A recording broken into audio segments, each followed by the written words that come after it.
All right. So, okay.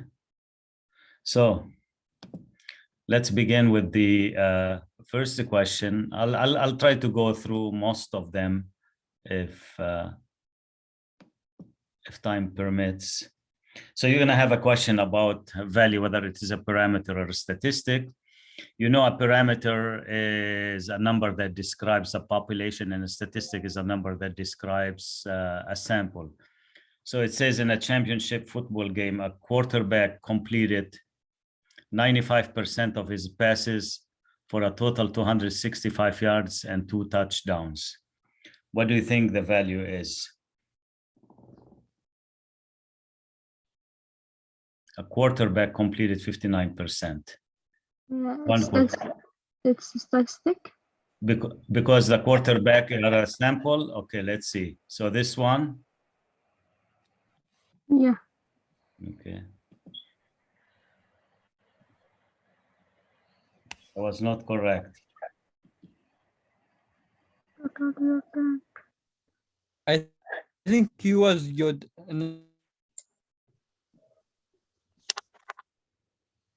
You want to give me a different answer? Who would give? I would like to interact with you guys in this one.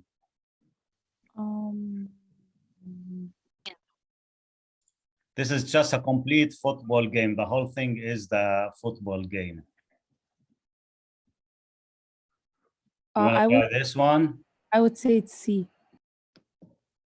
Yes, because it's talking about one game. I know what you said. You were thinking, you know, just so there are so many games, but he says in a championship football game, he limit the population to one game.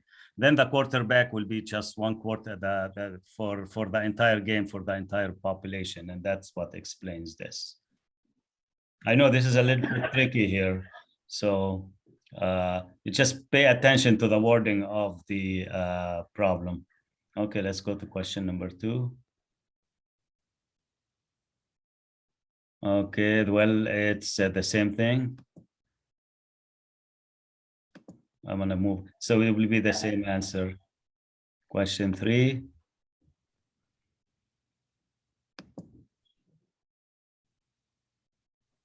Oh, I have to choose an answer.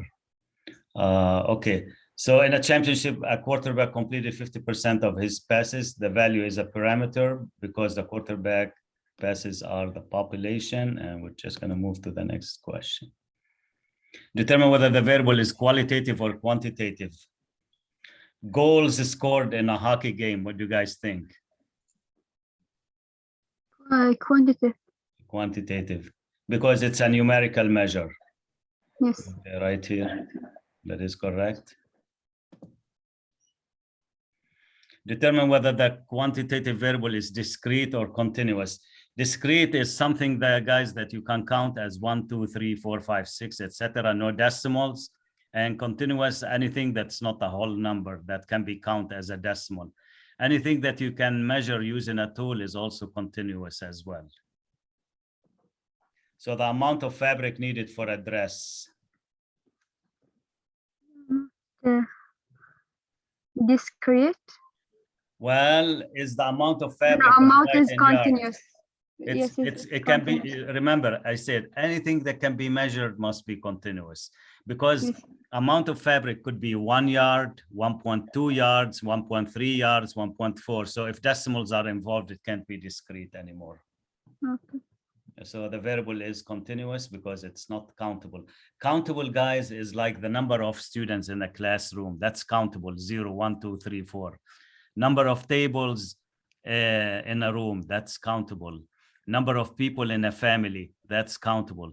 But amount of sugar you use on a cake, that's not countable. You cannot just say from 1 gram to 2 grams to 3 grams, or 1 pound, 2 pounds. It could be 1.1, 1.2, 1.3.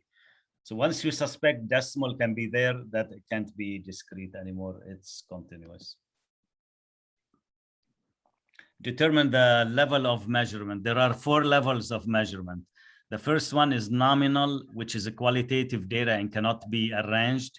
The second one is ordinal, which is mainly qualitative data but can be ranked in order. The third one is interval, which is a quantitative data, but the number 0 means something. It doesn't mean nothing at the interval level. And then finally, you have the ratio. It's a quantitative, and the 0 means nothing. So what do you think dress color belongs to?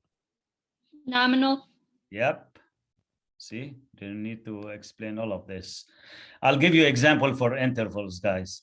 Temperature is interval, because 0 means some temperature. It doesn't mean that there is no climate outside or nothing. It means that it is 0. It's better than below 0. So that is, the year is also interval, because the year 0 meant something before Christ and after Christ. You know, this is when we start using Gregorian years. Ordinal, I'll give you an example of ordinal, like your letter grade, A, B, C, D. You see, these are qualitative, but you can rank them. First letter is A, you get an A, you get a B in the class, you get a C and a D. Or if he gives you a rating of a product, excellent, good, fair, poor, very poor, that's also ordinal. Ratio, everything else, weight, height, amount of money, anything that you can think of other than what I listed will be ratio. Okay. Oh, we didn't choose an answer. Okay, eye color, we said it's nominal. All right.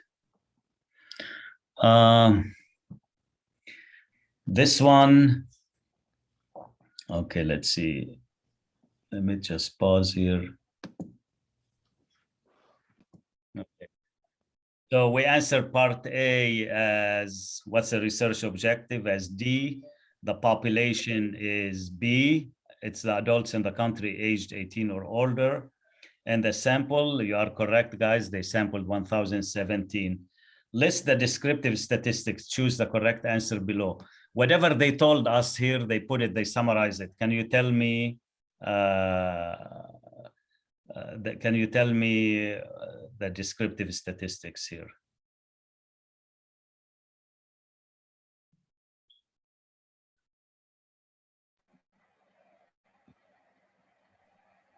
Descriptive is what we get out of the survey, exactly out of the survey. So is it A, B, C, or D?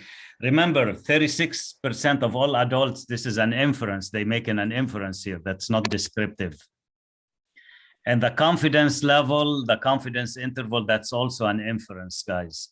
So I can tell you, just you can rule out A and C from this. And D actually is an inference, because they're telling us that the federal government wastes 51 cents or more based on the survey of 1,017 adults.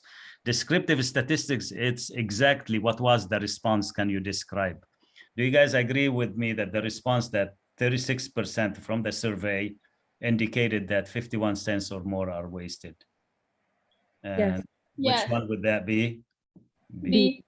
You are correct. Oh, is there another question? Yeah. Next question. What is an observational study and a design experiment? Guys, you have the definitions for this. So can you tell me what would be an observational study here and what would be a designed experiment?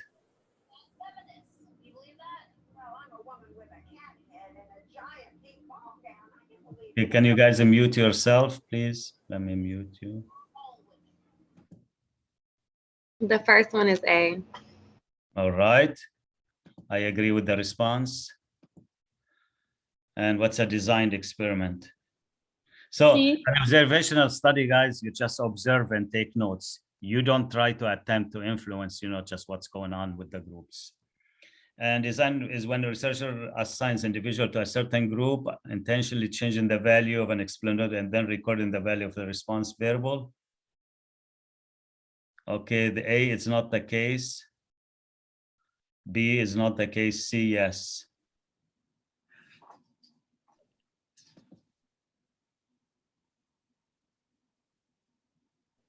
Okay, which allow the researchers to claim causation between an explanatory variable and response variable. Let me tell you the difference between explanatory variable and response variable, guys. There are two variables in a relationship. One is called the independent variable and one is called the dependent variable. And these are what we call the explanatory and the response variable. So like if you work 10 hours, you make $150, you're making $15 an hour.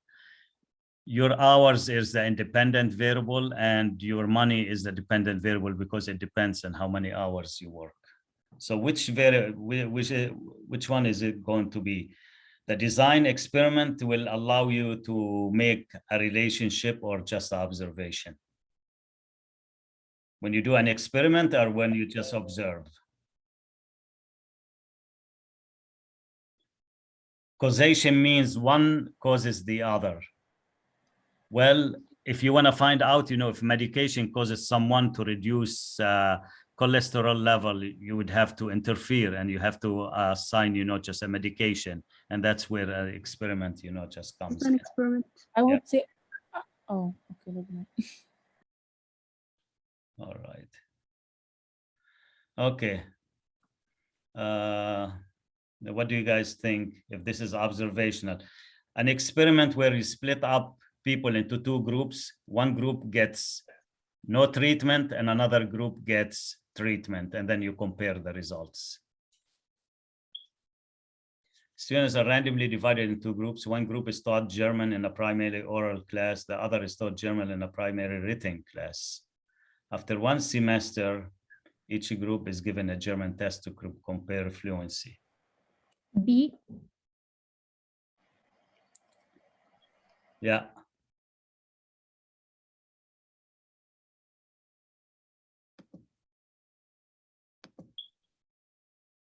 All right. Okay, let me see this.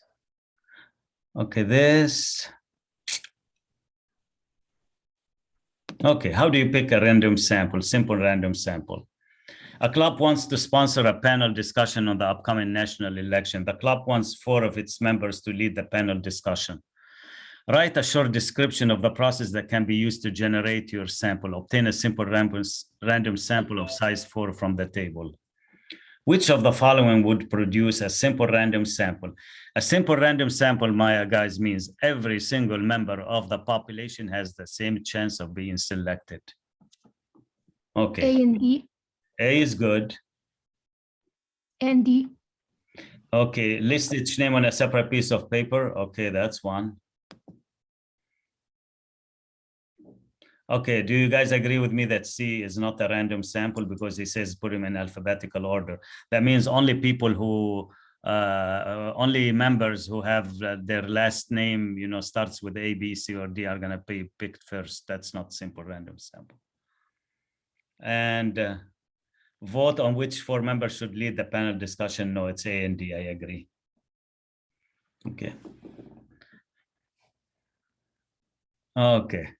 The list of digits below is from a random number generator using technology. Use the list numbers to obtain a simple random sample of size 4 from the list. If you start with the first number in the list and take the first 4 numbers between 1 and 25. Okay, let me show you how to do this. Although this is not important anymore because your calculator, you can tell the calculator, give me 4 numbers between 1 and 25 and we'll generate them. But if you are to do this, by hand, guys, let me show you how to do this.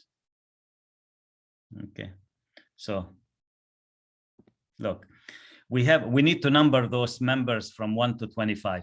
Since 25, guys, has 2 digits, everybody has to have 2 digits. You gotta be fair to all. So we're gonna number, just the members from 01, 02, all the way to 25. So each one has 2-digit number, just like your ID. Social Security has 9 digits. It's gotta be 9 for everybody, and it's the same thing. Since I have 25, I have members who have 2 digits. Then one should be at 2 digits, 01, 02, etc. He says, start with the first 4 and pick him from the list. Okay, well, since I have 1 to 25, I want to pick the first 4 guys. Would 22 be on the list? Yeah, there is a member, just numbered 22.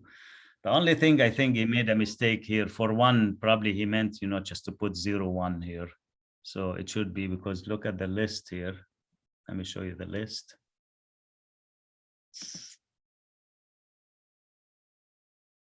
Just 1 sec. Let me see how he wrote. Okay. So the author did not enforce what I said here, that you have to have 2 digits. He should have written them, just as 2 digits. But can we pick 1? There is a member by the number 1, so that's 1. So that's the second one. Okay, what's the third one, guys? Can you tell me what the third one? This is the tricky part here. 24. Exactly. You don't want to select 1 already because this person has been picked. You're not going to select the same person twice. 24 and then 3. And here are the 4.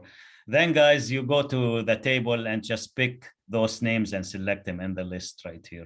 So 22, 1, 24, 2. Let's see which ones. Okay, 22. So we start with Washington. Okay, so no, we have A, B, or E as an answer. And then 1 is Bloin. That's A, okay. And then we're down to A and B, guys. Okay. And what's the next one? 24, right? Okay, here you go. It's A. Done. That's how you figure it out. I didn't set it up not to allow me to move if I don't select the answers, because that takes time, but it seems like it's not allowing me to move or not. Okay. Do you agree with this statement, guys, that inference based on voluntary response samples are generally not reliable?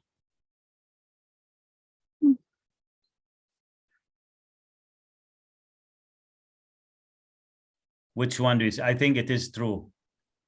People who volunteer, sometimes you offer a survey and you said it costs 50 cents, just to fill out this survey. Only people who are willing, just to have a strong opinion about something are willing, just to pay the money and to address, the survey the question and raise their opinion.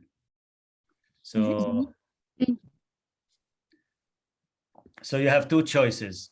Because the volunteer may not be large enough for a sample size, what do you think? Or you have D, because it's often the case that the individual who volunteered do not accurately represent the population. D. Okay, let's try D. And you're right. Who said that the number of volunteers don't be large enough? You never know if something that's appealing, but when you volunteer to something, you have strong convictions about it, and then probably you're going to speak on favor, just of that thing. So that's why it's not reliable. All right. When obtaining a stratified, let me tell you what a stratified sample, guys. A stratified sample means you split up the population into stratas, into groups. You go to each group and get members from each group and put them all together to make one sample. Okay. Is it true that in a stratified sample that the number of individuals within each stratum must be equal? So if I split the population like this, guys, this is one portion. This is one portion. This is another one. Okay. Do I have to pick the same number of people? If I pick 3 from here, do I have to pick 3 here, 3 there, 3 there, and 3 there? You agree or you don't agree? I don't agree, Why not? because maybe that section has a bigger population. There and you it go. has You got it. more. That's it. You got it. So find the answer that says that. I agree 100% with you. Is it If D? False will then said the number of individuals sampled from it should be a proportion. Exactly. Excellent. That is exactly the case. And definitely, guys, I mean, if you split up in a population to two groups, 80 female and 20 male, and you need 10 people in the sample, it's not fair to go and take 5 male and 5 female, or you have 80 females. No, it has to be proportional. So there should be 8 female and 2 male in the sample just to make it proportional. So that is correct. Your statement is correct. Okay. To estimate the percentage of defects in a recent manufacturing batch, a quality control manager at Chrysler selects every 16th van. Okay, once you start talking every 16th, every 10th, every 5th, every 3rd, what are we talking about, guys? What do we call this type of sample when you count people? Like, I'm gonna count the first person, and then every 3rd, every 5th, and so on and so forth. Is it Cluster. systematic? Systematic. Cluster, here's what a cluster means, guys. Let me explain a cluster, just in case if the question on the test tomorrow is a cluster. You divide the population into clusters, pieces. Let's say you divide this population into 4 pieces. And then you go to one piece and take every single member inside that piece and make him the sample. You could take every single member inside the second piece together and make them all the sample. So you don't pick from each part, you just take the entire part. I have a question. Yes. For a cluster, do you have to only take one port? Like you see how No, you it could highlighted? be one or more, but not the entire Okay. sample, but not But the you have- entire population. Okay, but you have to take everybody from that section? Exactly, exactly. thank you. Everybody. But it doesn't have to be more, it doesn't have to be more than one section. It could be one section. This is, Thank you. guys, is fair and it's not fair. If you're surveying people incomes, guys, and let's say this area has high income people and this one medium and this one poor and this is very low, that's not fair to go to just this and survey them because you're taking the opinion only for the rich people here. Cluster is not good here.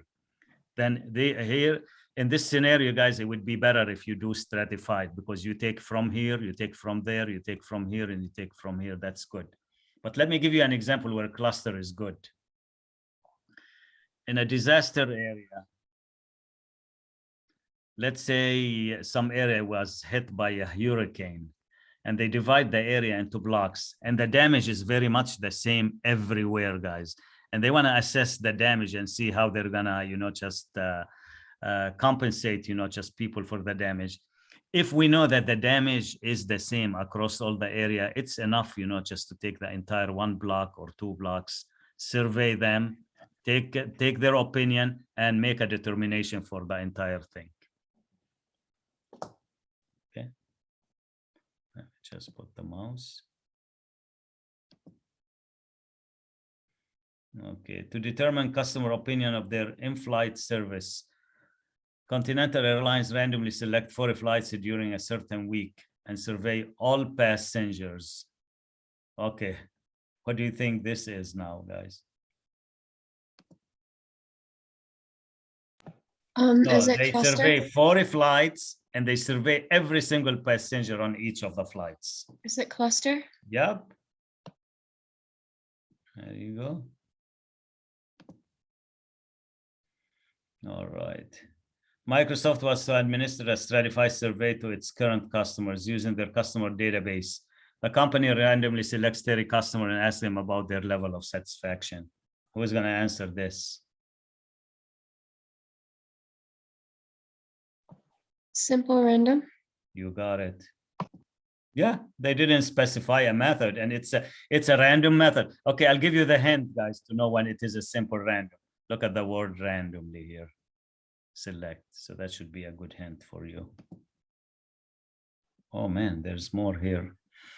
To determine her heart rate, Samantha divides up her day into 3 parts, morning, afternoon, and evening. She then measures her heart rate at 3 randomly selected times during each part of the day. What would that be? Stratified. Yep. Because you could do more measures there. All right. Okay, we answered this question actually. I don't know why it is there again. Should be proportional to the size of the population. Okay.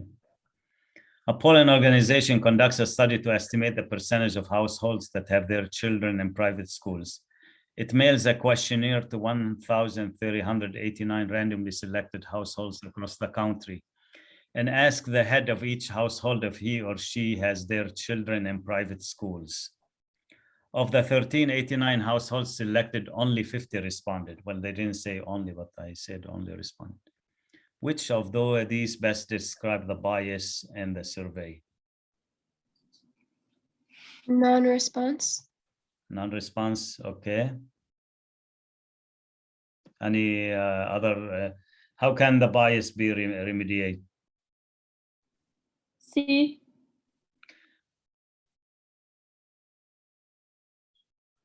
Okay, so let's see. A, the pollen should mail the questionnaire to each person.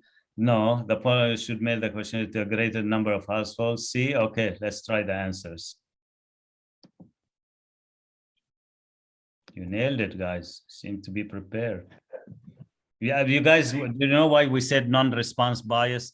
Out of 1,389, only 50 responded. That should, and I said the word only intentionally, actually.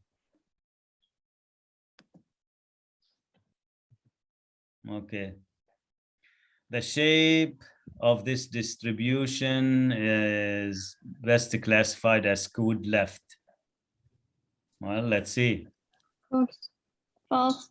False. Look, guys. It doesn't look to me it's skewed left, it looks skewed right. All right.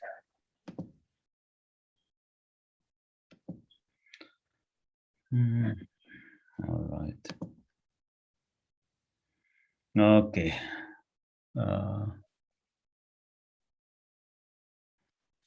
To predict future enrollment in a school district, 50 households within the district were sampled and asked to disclose the number of children under the age of 5 living in the household.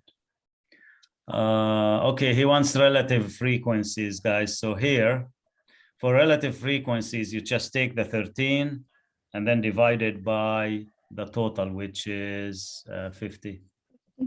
And then if he says round your answer, type integers or decimals, so you do not round, you must, just find the decimal. So for this one, it's going to be 0.26. And then for 1, it should be 17 over 50, 0.34. And this one, 2, 16 over 50, which is 0.32. And 3, it should be 3 over 56 over 100, 0.06. And finally, guys, 1 over 50 will be 0.02. As simple as that. What percentage of households has 2 children under the age of 5? So you can see, guys, it's right there, 2 children. So 32%. And what percentage of households has 1 or 2 children under the age of 5? Who can answer this question for me? 1 or 2, or means addition. 66%. Yes, 34% and 32%, guys, 66%. All right. The data to the right represents the top speed in kilometers of all players expect goaltender in a certain soccer league. Find the number of classes, the class limit of the fourth class, and the class width. Well, the number of classes, guys, you just count them. 1, 2, 3, 4, 5, 6. So just put 6 here. I mean, I wanted just to say that verbally and not put it, but it's not going to allow me to continue. The lower class limit for the fourth class, 1, 2, 3, 4. What is it, guys? 22. And the upper class limit is 25.9. And who can tell us the class width? That's an important question. You're going to see a question on the class width. Is it 4 maybe? How do you know that? Let me show you guys how to do the class with. And please pay attention to this because a lot of students do it horizontally. You should do it vertically. Take any two consecutive lower class limits and subtract them. 14 minus 10 is 4. 18 minus 14 is 4. But don't do it horizontally, guys. You'll get the wrong answer. So it is 4 indeed. You are correct. Good. Okay, the data to the right represent the top speed in kilometers per hour of all players. Construct the relative frequency histogram, relative frequency, percentage player top speed. Okay. So for relative frequency, guys, it's exactly what we did before. How many do we have in total here? I have to add them up. So 10, 25, that's 100, 390, 590, 606. I don't like this number, but it says round to 4 decimal places. So that's going to be 4 divided by 506. No, 606. I'm sorry. Am I right with the total, guys? Yes. Yeah. And make sure to divide, guys. Don't put the answer like that in my stat lab. I will not accept it. And that's a 6 divided by 606. And this one, it's going to be 15 over 606. The next one, 75 over 606. And 26 to, that's 290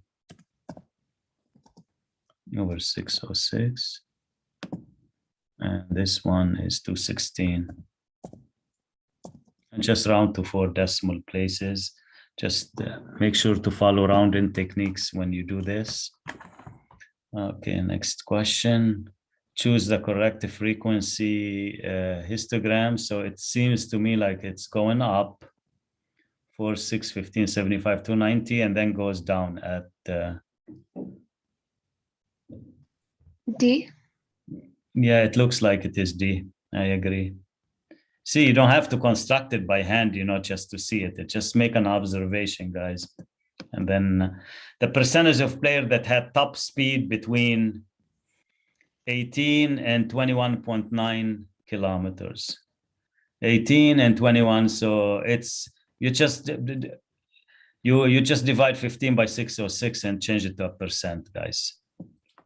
C. Between 18 and 21.9. So I have 15 players out of 606. So what would that be? Let me just do it. 15 divided by 606. Okay, I got 0.0248. If I want to change it to 2 decimal places, it will be 2.48%. Mr. Bazzi, what question? Oh, we're on that question. Okay, sorry. Yeah. The percentage of players that had a top speed less than 13.9. Less than 13.9, guys, it's the 4, correct? And 4 out of 606. If I divide that, okay, it's gonna be, guys, my calculator is showing me this number.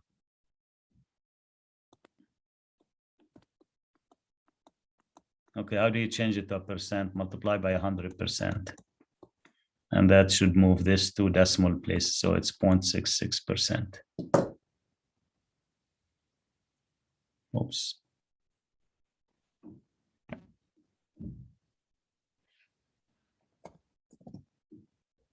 And don't put percent there because the percent is already there.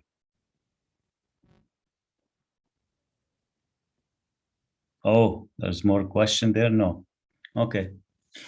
Good. Let's go to the next question. So very basic here, just so far. Okay, a researcher wanted to determine the number of televisions in a household. He conducts a survey. So you guys, you just have to count how many ones are there. Let me show you what you could do in my static ranch with this one. Watch.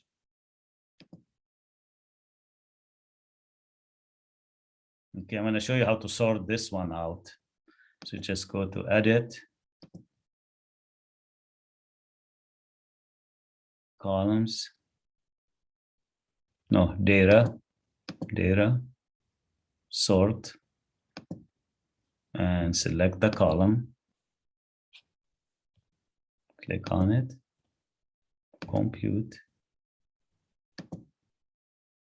Oh, variable 1.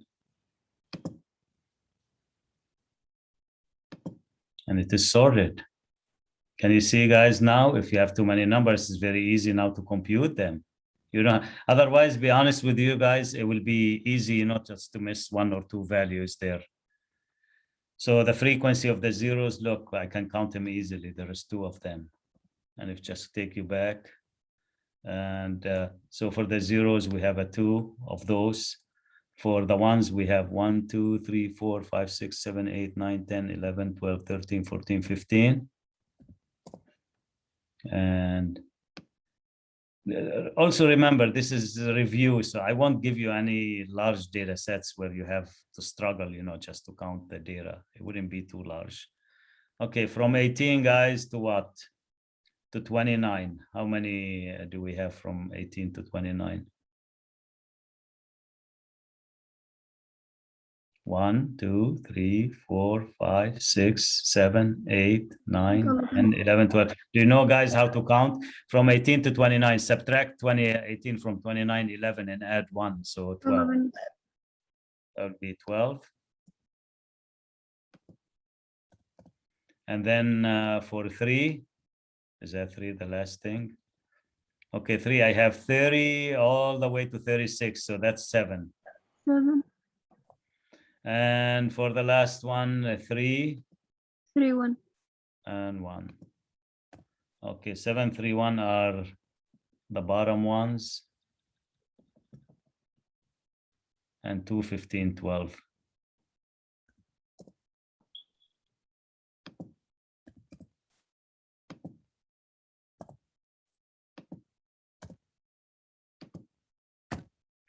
Okay, for relative frequency, guys, we have to divide by 40.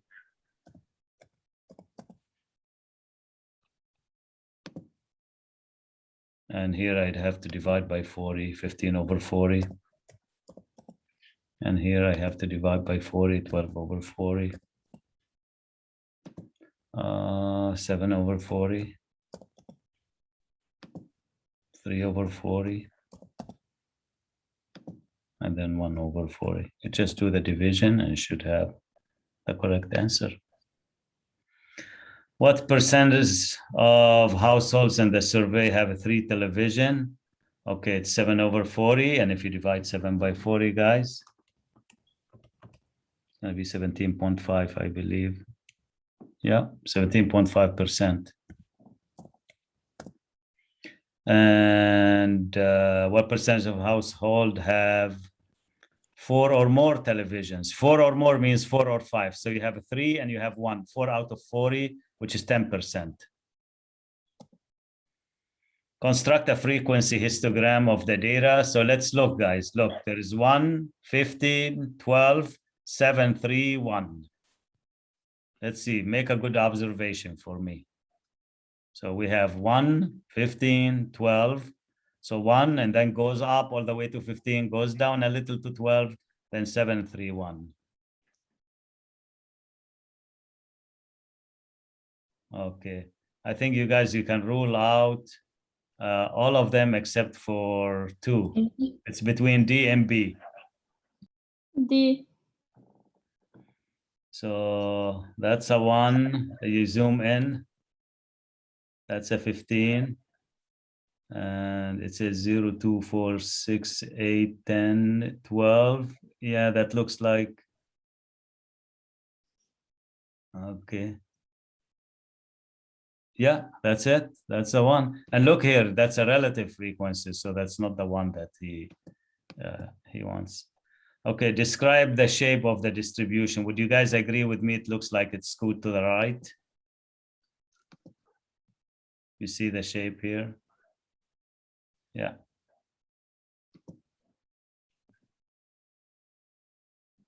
I thought we have completed all the parts.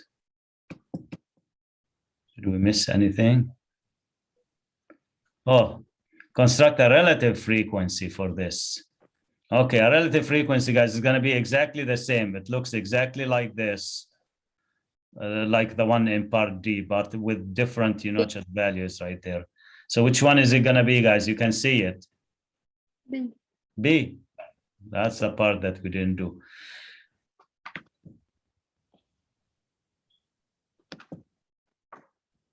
All right. All right, here.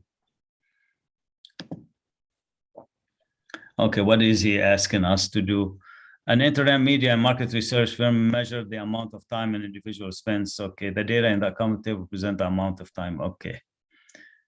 Create a graphical summary, write a sentence that describes the data. Okay, so we click here. Guys, I don't expect it to do this by hand. If you do it by hand, you'll be wasting time. You wouldn't be able to do that. You're gonna click here, open in StatCrunch, and then you're gonna go to applets, and you're gonna go to histograms with sliders. You're gonna select the column, which is the only one that you have, and you're gonna hit compute. And I think, and now you wanna make it look like the one that you see in the answer. Okay, so this is your graph right here. It goes to 0.015. And let's see which one it does resample, guys. So I got 1, 2, 3, 4, 5, 6, 7, 8, 9, 10 here. So it looks like I need, just 10 bars. So let me show you how I can get this with the slider. So I can decrease the bandwidth. There you go. There you go. And now you can pick, just an answer based on what you see with the graph. It's look like I need to, let me see if I can close this and keep, yeah, I can't keep both of them open, unfortunately. So what does it look like? A, yeah, B. A or B? no, it's look like say Okay, let's give A a shot here. Write a sentence that describes the data. Choose the correct answer below. To the right. right. So The B. distribution is skewed left. The distribution is skewed right. Okay, let's see.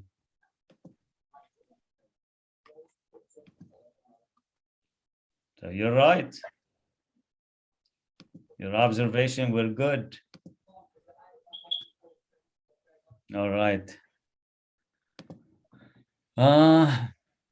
This I'm gonna try to skip, guys. It's gonna take me time to do it, but you just can do it in StatCrunch like this, guys.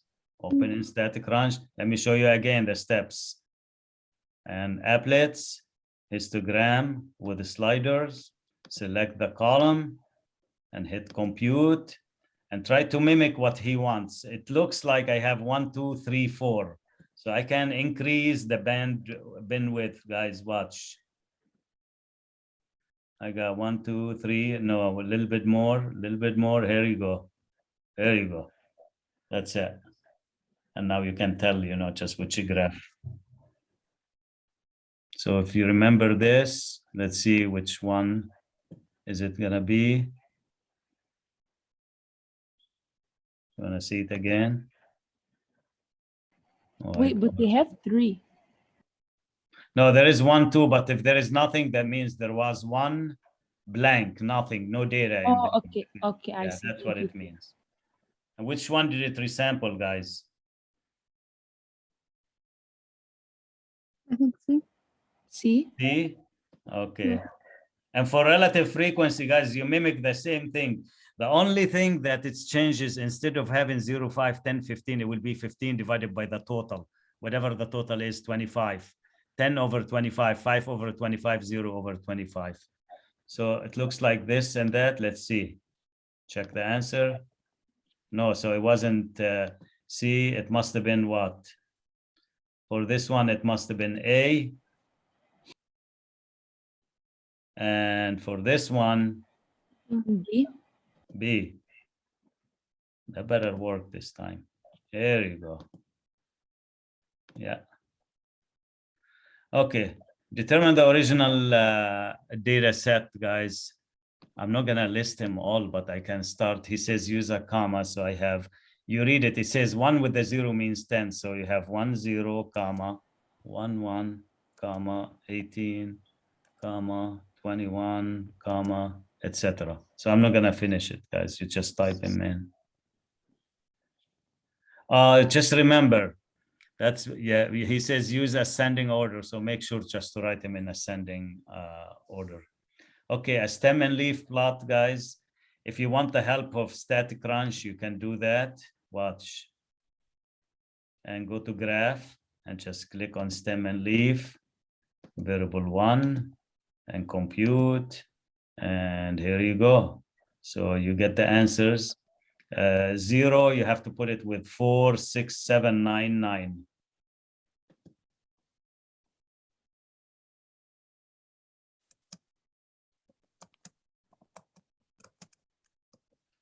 And then so on and so forth. You just do the rest. I hope that it will allow me to continue here. Oh, the distribution. What does the distribution look like? Let's see.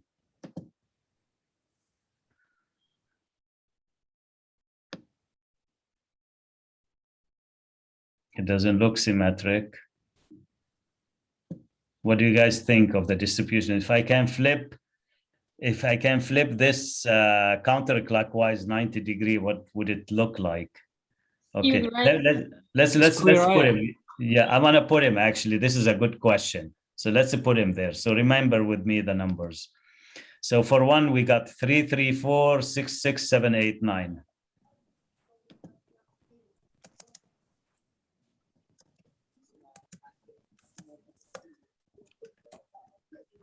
Okay, let's see the next one. Okay, for 2, I got 2, 4, 6, 7, 7.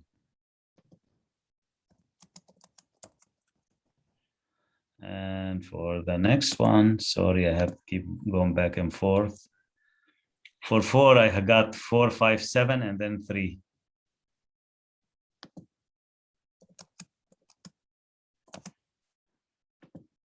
Okay, yeah. If you turn it 90 degrees counterclockwise, it will be, what do you guys think? Squid right. Yep, Right. you are correct. Okay, let me tell you something about skewed right and skewed left distribution, guys, just for your information. If a distribution is skewed right, the mean is always closer to the tail. So in a skewed right distribution, if you have, the mean is always closer to the tail. So if they give you 2 values and they ask you which is which, this and that, for sure you always can say that this is the mean because it is closer to the tail. And the other scenario, when you have it skewed left, watch, guys. If you have 2 values, the one that is closer to the tail is going to be the mean. So that would be the mean, X bar, and that would be the median. The mode is always the value that has the most frequent occurrence. So that would be at the top of the summit right there. That would be the mode, for example, right here. I just thought to mention that. That's important. All right. Let's see. Click on the icon. Median earning statements. Okay, I will not be asking you to read bar graphs, as I told you.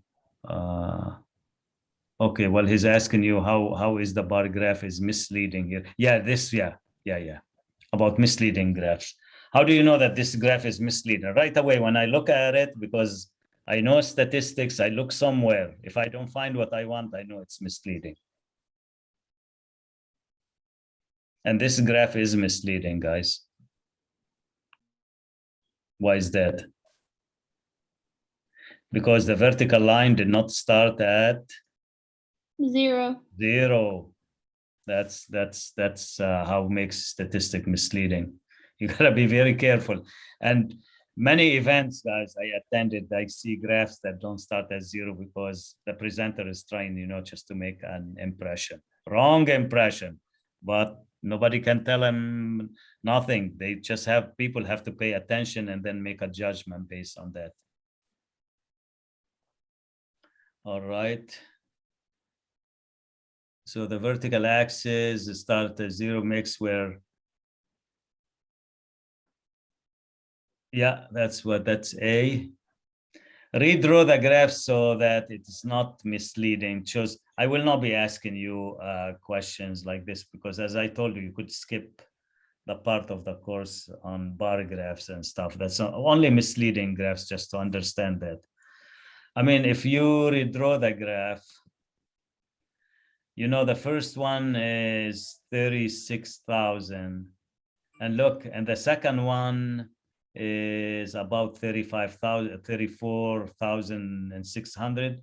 These should be very, very close together. So they're 35 something, and then this a little bit under. And then the next one goes to 36 and 200. Okay, where do we see that? This is 35. No, it can't be this. That's exactly 35. So that wouldn't work. Can't be this one. What do you guys? It can't be this one because they are identical, guys. So it must be somewhere here. This is at 25. Yeah, I think yes. So the first one should be about 35, 200. Okay, where do I see 35, 200? I don't see it in any of those. Let me see here. Yeah, here it says 35, 200, but no, this one, 2006 is about 34, 600. So no, that wouldn't be correct. Let's fire this up, guys. These are the same, that can't be correct. So we're left here. And that cannot be correct because it takes me 25,000. Oh, do you guys see what I'm talking about? And this one, let me see what it takes me to. So I think they made a mistake here. 2005 should be about 35 and 600. 35,000. Oh, sorry, 35,200. No, that's not the one. That's not the one. Yeah, it looks like it's this one. But 2006 is 34,750. I don't try any of all of the graphs are not correct, guys. If you agree with what I'm talking about, I'm just gonna pick one of them, but they're not clear. And what does a new graph seem to convey? That the median error of female have remained completely unchanged over the given interval. So there are changes, guys, but the changes, look, they went 35,200 to 34,600, so about 500 less. And then they went up to 36,200 probably. So this is another 1,500 up, and then down to 35,600, and then again up to about 36,200. So what would that? The graph indicates that the median error for male have remained completely unchanged over the given time interval.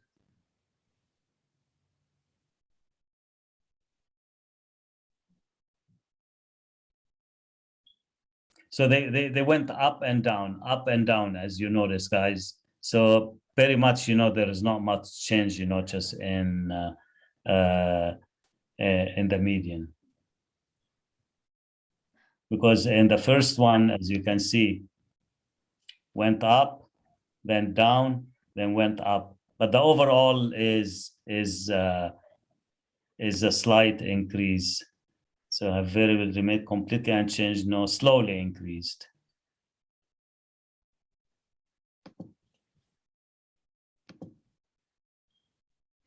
All right, let's look at this graph right here. The graph to the right represents the cost of movie rentals. Okay. How the graph here is misleading, guys.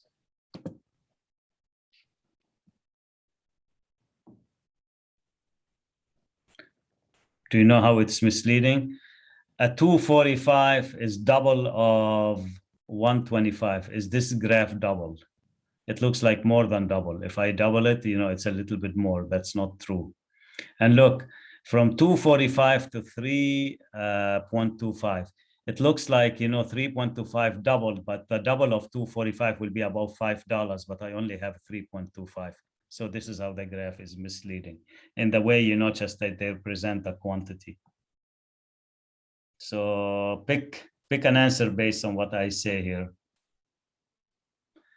It looks like the new release cost about twice as much as regular renter, which is true, that's wrong. But it doesn't cost twice as much. It's only 325, and this other one is 245.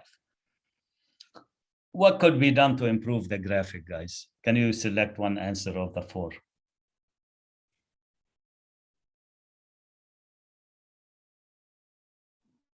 C. I agree with you, 100%. It's all about proportion in life, guys. Okay, finding the mean. You guys, if you don't want to use your calculator, you can use a static crunch. Okay, so calculator, sorry, summary statistics. You just go to columns, you select this one and hit compute, and here is the mean 13. Now, which one we're gonna choose as an answer? That is a common mistake that students, he says it's a population mean. Guys, this one is called the population mean here. Let me emphasize on this.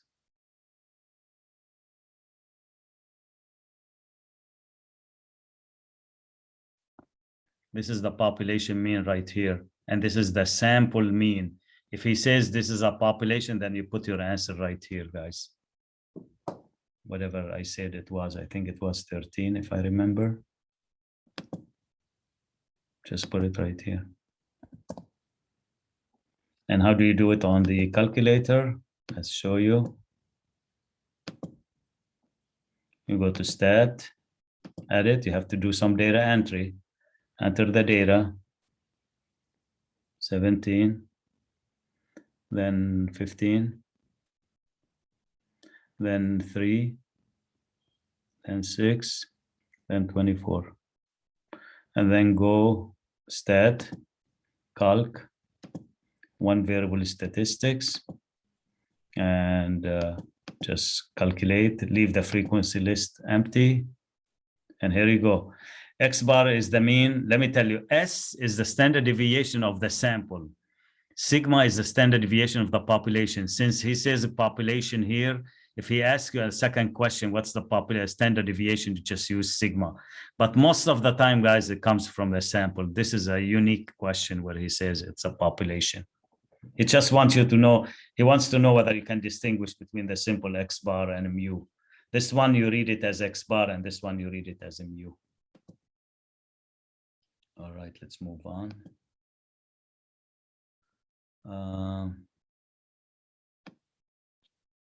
Sorry, let me clear this. Insurance company crashed 4 cars of the same model at 5 miles per hour. The cost of repair, okay.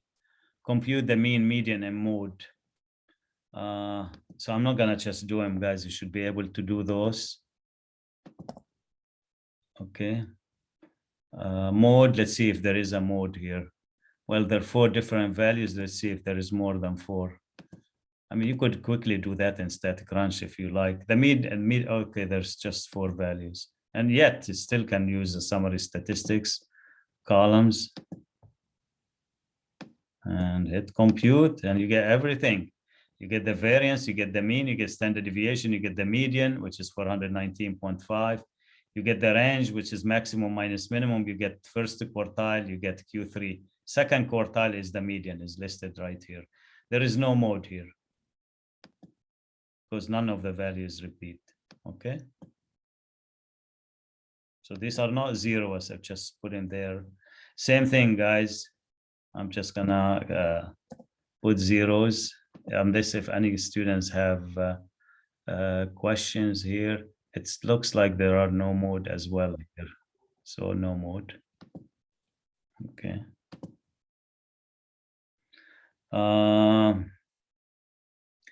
Determine the population mean pulse. Also, guys, you can put this into your calculator. Open in StatCrunch. Let's open it in StatCrunch. I think one reason for me to just do this review to emphasize on StatCrunch when you can use it, and just hit compute. And look, guys, you got the answer. So the mean is 78.55. And let's see what else he wants.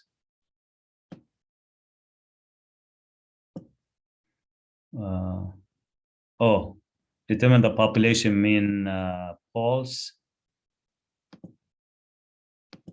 which is what, 78.56. How many decimals? Oh, to the nearest, so 78.6. Now look what he says, guys. Determine the sample mean pulse of the following two simple random sample of size 3, Tammy, Crystal, and Jeanette. So if I were you, I'd just grab the calculator here, clear, stat, edit, and I just go to L1, clear it. Watch me how to clear this one, guys. And then put what he wants. He wants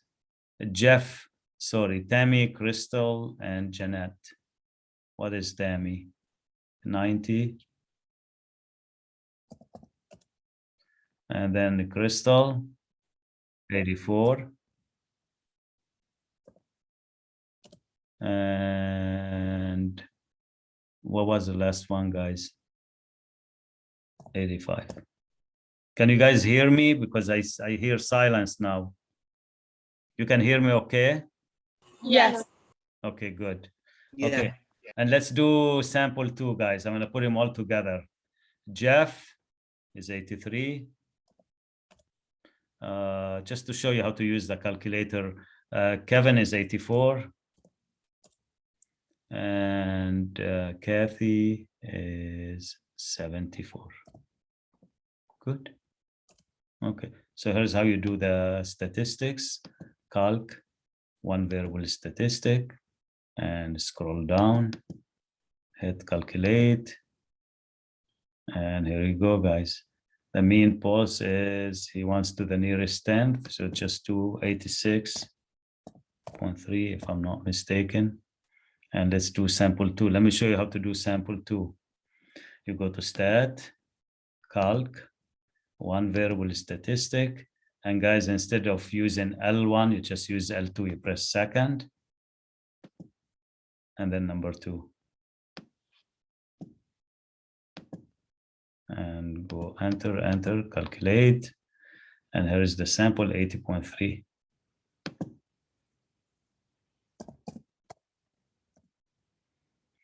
Determine if the mean of sample 1 and 2 are overestimate or underestimate or equal to the population mean. They're both overestimate because they're both above the population mean, which is 78.6. All right. Okay, what measure of center best describe the center of the distribution? When you have a bell-shaped distribution, a normal distribution, a symmetric distribution, the best measure of center is the mean, guys. When you have a skewed distribution, right or left, the median is the best measure of center. Just keep that in mind. Okay, determine the shape of the distribution of weights of the candies by drawing a frequency histogram. Okay, here's how you can do that, guys. StatCrunch, definitely. So you go to applets.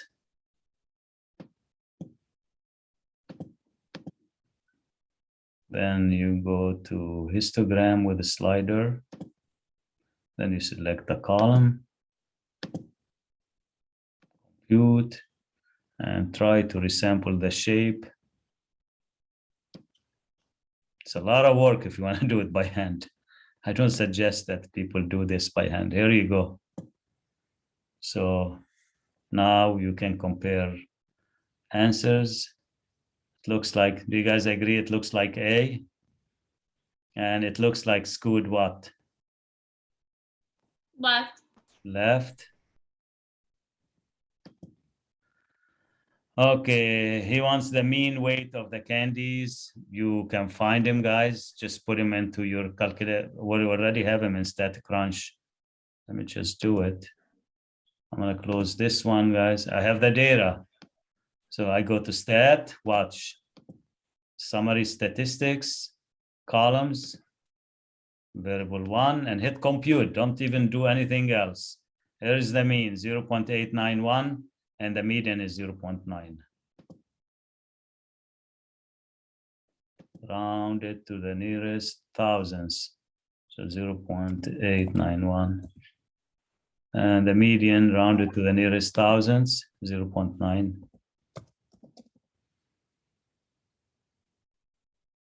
Okay, which measure of central tendency best describe the weight? Since this is skewed, guys, I would say the median. Never the mode, never the mode. All right, next question. All right. Okay, I'm gonna try to skip this one, guys. So I'm just gonna put answers because it's very similar to what we just did, as you can. Okay, allow me to skip, good. Why is the median resistant, but the mean is not? The median is resistant to outliers, but the mean is not, because once you put an outlier, you're not just in the data set, you're gonna have to add this outlier and divide it by the number of quantities. So the mean, okay, because it depends upon, no, the mean is not resistant because when data are skewed, there are extreme values, which, okay, in the direction the median is, okay, I would say A, that's an acceptable answer here. We talked about this already. For a distribution that is skewed left, guys, which one is true?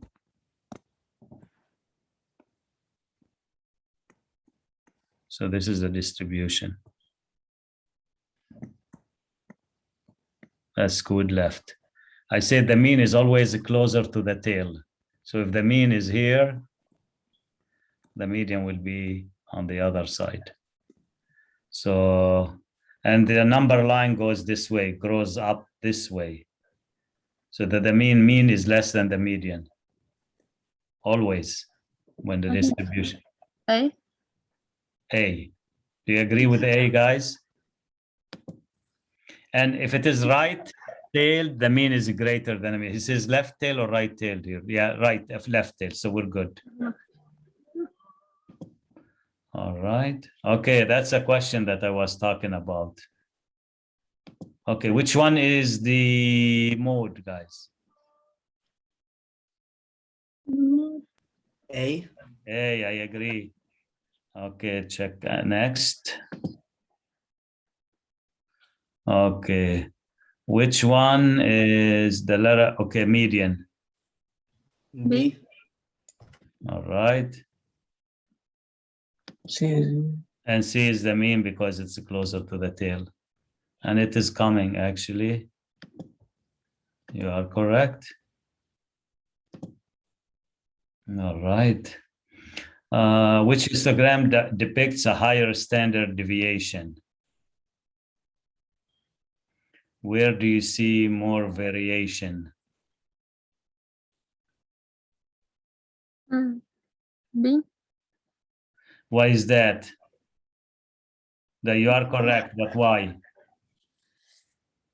Do you notice, guys, here we start from 40 to 60. The range is 20. Here is 30 to 70 something. The 75. The range is 45. So it's a bigger range. Look at the data. Too much data are gathering around the center, but here, look, they're spread all over the place. So you are correct that graph B depicts higher standard deviation. The more spread out the data, the higher the standard deviation. And I agree with answer A.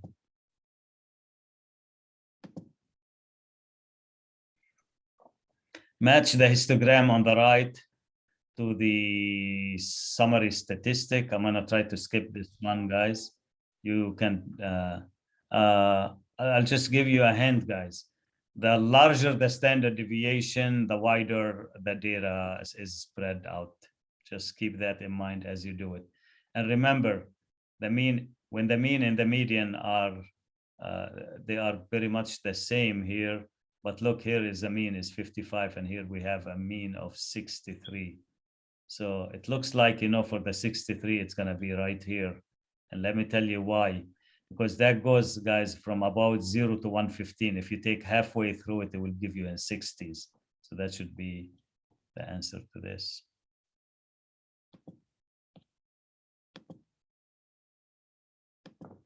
Oh, it didn't allow me to navigate. So A, where is the least spread out of data, guys, do you think? You know, just where data are confined together. It looks to me like right here, from 50 to what? To 60. And the smallest standard deviation is going to be the smallest standard deviation, which is 2.1. So for B, it's going to be 1. Okay. And we said for 63, it looks like it's going to be this one. So for C, it's going to be 1, not 1, 2. Okay, we're left between A and D, guys. A, it goes from 38 to 88, so about 50 spread out, and they're scattered all over. And D, it goes from 25 to 85, there is 60, but less. I can see the data are more gathered, you know, just here, probably from 30 to 85. It will be 10 standard Around deviation. very much the same, guys. So what do you think? We used 1 and 2. We have a 3 and 4. Which one you want to give the 10 to? I think it's 10 for D. Yeah. That's a 3. And that will be 4.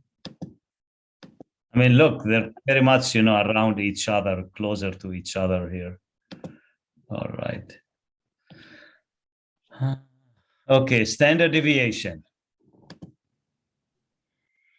A block-in refers to the idea that variability in a variable can be reduced by segmenting the data by some other variable. The data in the accompanying table represent the recruitment length in centimeter of sample of 10 male and 10 female who are 40 months of age.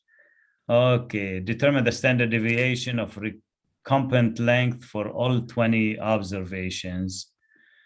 And determine the standard deviation for the males, for females. Okay, we're gonna put them together and then we're just gonna do it. Okay, so we're gonna go to StatCrunch. Okay, so guys, here's what you do. You go to Star, Summary Statistics, Columns. You look, you can pick them together. Hold the Control key, and here you go. And if you just want the standard deviation, just click standard deviation here, compute. Oh, it didn't pick it up. Anyway, standard deviation, I got it. So I got the answer for the males, which is 5 point, how many decimals does he want? 2 decimal places. So it's 5.53 and 5.57.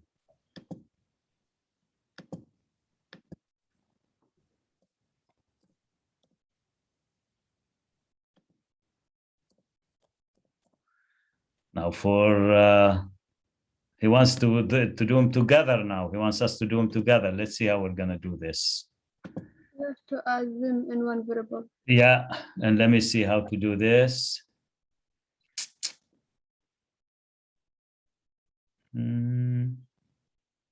Stack columns. It should have a stack columns thing. You know what? Let's do this. Copy And this. and paste. And I'll just do females. I can change the name. All. See, it's easy. See, technology. Imagine you have to do this by hand. It will take you an hour just to do this exercise by hand. All right, standard deviation is 6.09. You see consistency among groups, you put them together, look at the variation. There's too much variation. Put the males together separately and the females separately, they seem to have more consistency. So 6.09. That's a good question. All right, what effect does blocking by gender have on the standard deviation? Is lower for each group. Okay, do you guys agree that it is A? No, I think it is. Standard deviation is, no, it's not higher. They were lower. 5.53, 5.57 comparing to 6.01 and 9. So it's lower for each group than it is for the groups combined. Yes?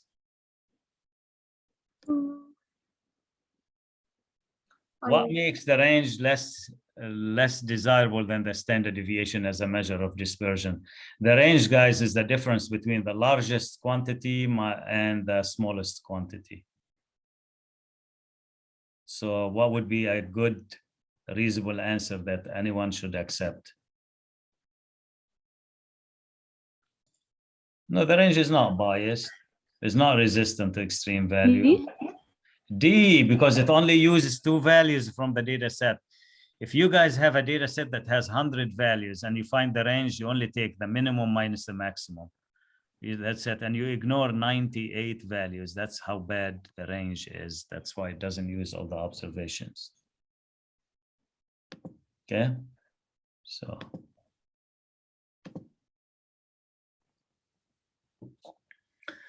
Over the past 10 years, 5 mutual funds all have the same mean rate of return. The standard deviation are shown below.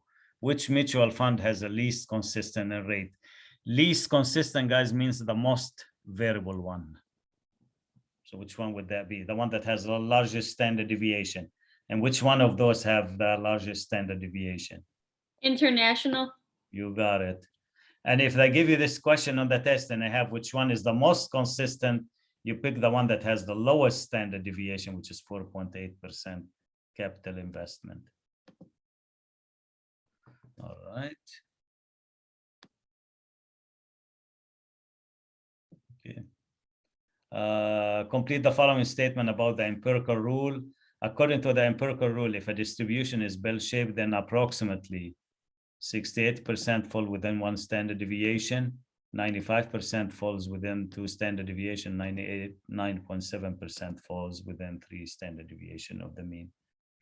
In a certain city, the average 20 to 20-year-old man is 72.5 inches tall with a standard deviation of 3 inches. Okay, then the women, he gives us the standard deviation in the mean. Who is relatively taller, 75-inch men or 70-inch women? Okay, here's how you do it, guys. You have to do some math by hand this time. All right, so let me just hit. So for men, we have to find the z-score. The z-score is the value, which is 75, minus the mean, which he says 72.5, and divided by the standard deviation, which is 3. And that is 2.5, guys, divided by 3. If someone can divide this for us. Now for women, the z-score is the value, guys, he says 70-inch, minus the mean is 64.1, divided by the standard deviation, which is 3.8. And I get 5.9 divided by 3.8. And now to answer this question, who is relatively taller? The women's z-score is higher, actually. If you do the division, guys, 5.9 divided by 3.8, it's 1.55. And this one is 2.5 divided by 3, 0.83. So if you answer this question, the z-score of the woman, okay, is larger than she is relatively taller right here. 1.55. It's larger than the man's z-score, which is 0.83. And so she is relatively taller. So the z-score again, guys, let me write the formula. That's very, very important. When you want to compare apples and oranges, you just do z-score. It's the value minus the mean divided by the standard deviation. And if a z-score, guys, is more than 2 or less than -2, then the value is unusual to happen. And if it is between -2 and 2, it is usual. So that's what you need to know about z-scores. Okay. Again, he's asking about z-scores. So I'm not going to do this one, guys. I'm just going to put some answers. You can do it. Not necessarily these are the correct answers, but I'm just going to move on. Okay. Compute the z-score corresponding to the, okay. The outcome will represent the mile per gallon of a random sample. Okay. 1 liter engine. Compute the z-score corresponding to the individual who obtained 37.9 miles per gallon. Okay. Here, he didn't give you the mean and standard deviation to compute the z-score. So actually, you have to go to StatCrunch and get a mean and a standard deviation first. Now by hand. Okay. So now I know the mean. 38.9, that's the mean, and the standard deviation 3.5.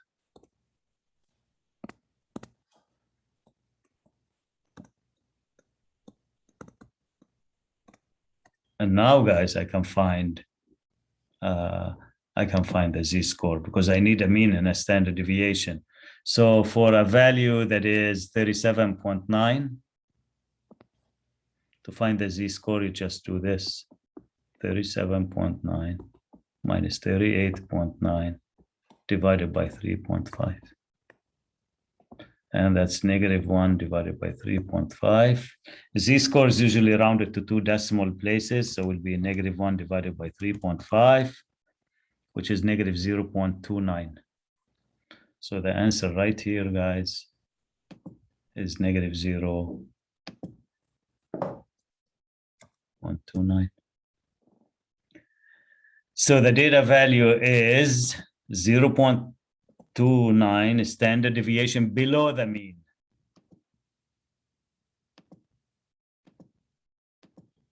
When the z-score is negative, you are below the mean. When the z-score is positive, you are above the mean.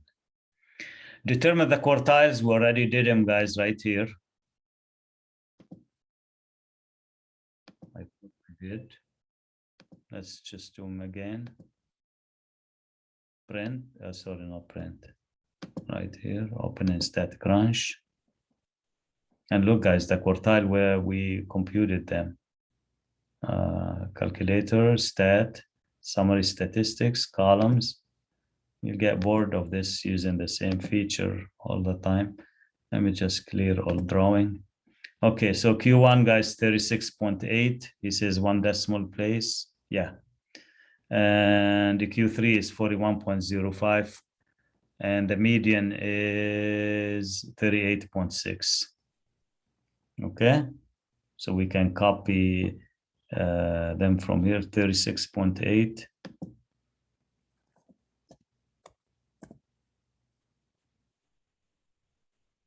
And let me go back. Median, guys, is 38.6. And Q3, finally, 41.05. So 41.1 if you round it. Okay.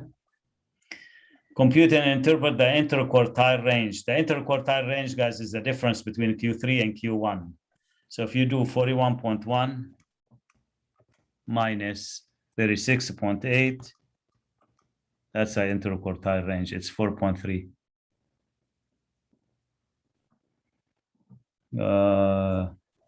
It is the range. No, it's not the range of all the observations of the data. It's the range of those in between the lower upper. Yeah. It's It's the range of the middle 50% of the data. Yes, it is the range of the middle 50% of the data. And let me tell you why, guys.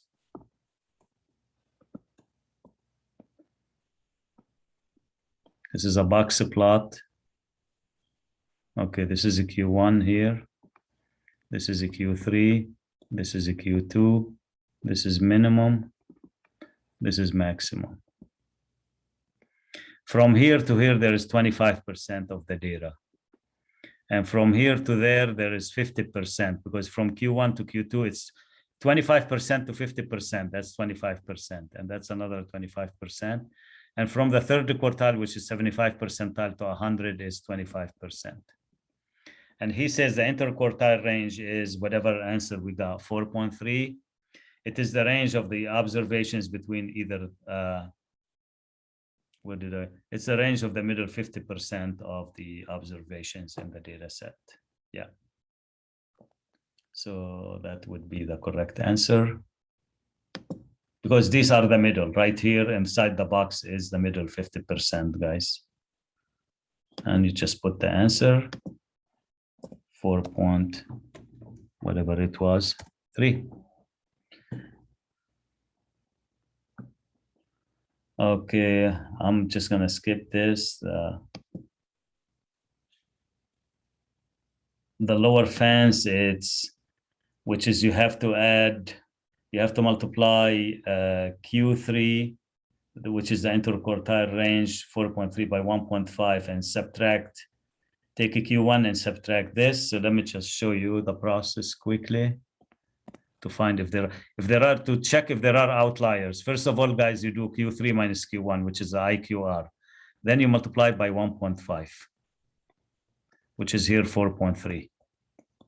So if you multiply this by, it's going to be 6.45. Okay. Then you take a Q1, which you already found. He asked you to find a Q1 and subtract 6.45. That's your lower fence. And then you take a Q3 and add 6.45. This is your upper fence. Any values that are outside this new range, guys, are called outlier. So let's say it turns out this one, guys, turns out to be 1, and this one turns out to be 10. If you have a value that's bigger than 10 or less than 1, these are all considered outlier. Okay, so that's what an outlier is.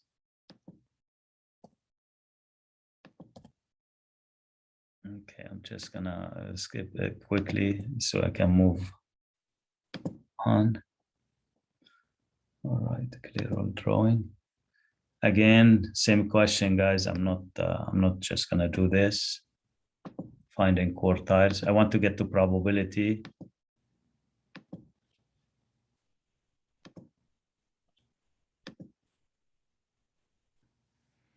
Okay, determine the quartiles. You guys simply just click on static crunch and run one variable statistic. It will give you everything. I'm not trying to rush you guys, but I want to get to some other stuff that we haven't done yet, which we'll get into right now in the remaining time. Okay, IQR, guys, is Q3 minus Q1. Let me just do this one. I give you a hint also there and how to do it. So 4.745 minus Q1, 1.890 and 2.855. And he says 3 decimal places. We'll do 3 decimal places. And you move on. That was quick. All right. The 5-number summary. Your static crunch can give you the 5-number summary, guys. And let me show you. Definitely your calculator can do it when you run one variable statistics as well, but static crunch is faster if you're doing it from your computer. Okay, the 5-number summary is the minimum first, then Q1. So you got 43, 46, then median 51. So 43, 46, 51, then Q3, which is 56, and then the maximum, which is 67. You just list them all. Okay, so 43, 46.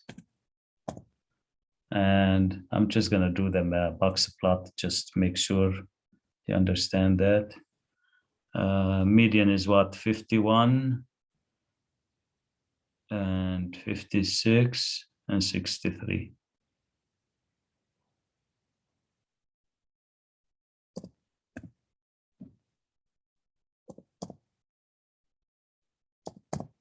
All right, choose the correct one. Okay, just open them up and guys and see which one would apply to what we just did right here. So do you think it is A? Yes. It looks like it is A actually. Yes. Okay. What does the distribution look like, guys? Does it look like symmetric or probably skewed? We're right. Yeah, symmetric. Right. Is it symmetric? It Yeah, looks like there is symmetric. a tail. It's square right. It's skewed right. When there is a long tail to the right, you know the distribution is skewed to the right. This looks like symmetric right here. All right. Okay, same question, guys. I'm not gonna do it. So I'm just gonna put all zeros there. I don't know why I put this question twice. So the answers are not accurate here. Okay. Here, comparing two brands, and let me show you guys how we can use the StatCrunch to do both of them together at the same time.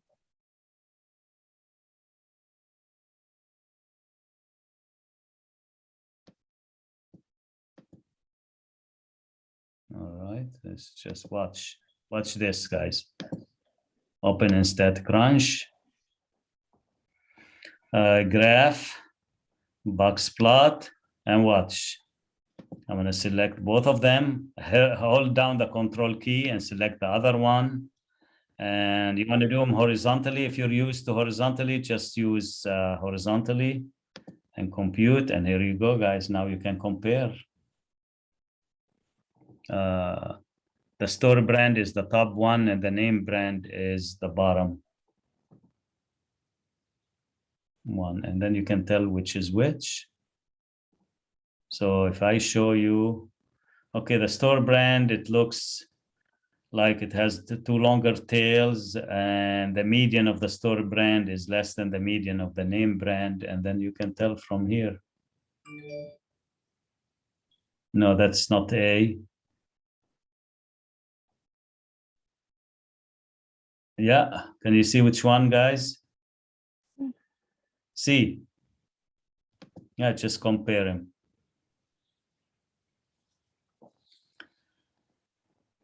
Does there appear to be a difference in the number of chips?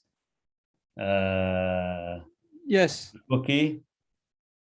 So we have N, name brand N, and store brand S.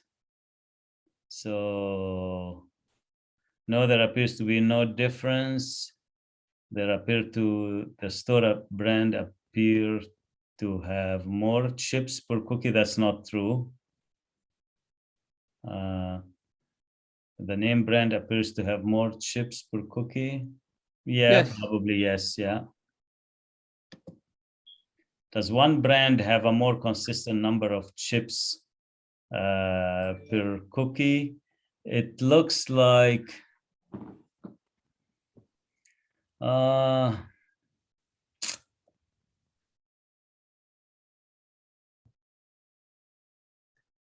They look both have the same answer. yeah, that's what it's.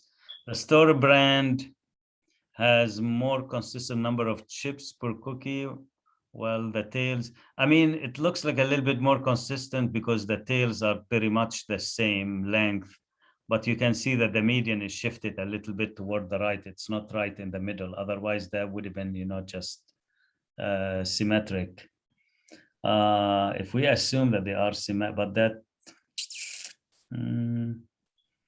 okay, that looks like skewed right. So the mean is greater than the median, the average. And here it looks like approximately symmetric. So the mean, so So the name brand appears to have more probably. The store brand, the name brand has more consistent number of chips per cookie.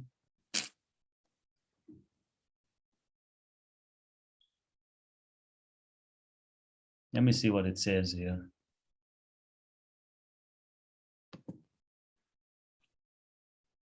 Okay, so which one was it?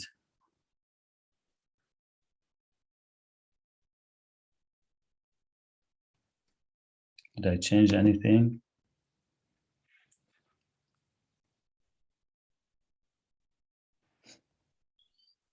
The name, it looks to me that probably N has a little bit more. And I thought we changed this. We got this correct here. That's the graph that we got. Oh, it wasn't. We didn't choose B. Did we choose B for this, guys? No, we choose C, I think. The store brand appears to have more chips. That's not true. No, we were correct here. I mean, someone can argue it looks like there's not much difference here, but how much difference, how different is different? That's the beauty of statistics here. So